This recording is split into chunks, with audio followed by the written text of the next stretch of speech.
కొన్నిసార్లు మన జీవితంలో మా అమ్మ నాకుంది చాలు, ఆ ధైర్యం అనుకుంటుంది. మా నాన్న నాకున్నాడు, ఆ ధైర్యం అనుకుంటుంది. మా అమ్మ నాన్నలు నాకుండగా ఏ కష్టం వచ్చినా వాళ్ళే చూసుకుంటారు కదా, ఏ ఇబ్బంది వచ్చినా వాళ్ళే చూసుకుంటారు కదా. తల్లిదండ్రులు ఉన్నారన్న ధైర్యం కొన్నిసార్లు మన గుండెల్లో ఉంటుంది. అయితే భక్తుడు అంటాడు, నా తల్లిదండ్రులు నన్ను విడిచినా యెహోవా నన్ను విడువడు.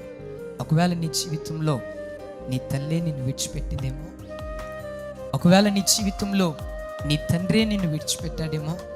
తల్లిని కోల్పోయానయ్యా, తండ్రిని కోల్పోయానయ్యా, నాన్న వాళ్ళందరూ నన్ను విడిచిపెట్టారు, అందరూ నన్ను విడిచిపెట్టినా నేను ప్రకటించే నా దేవుడు నిన్నెన్నడూ విడువడు.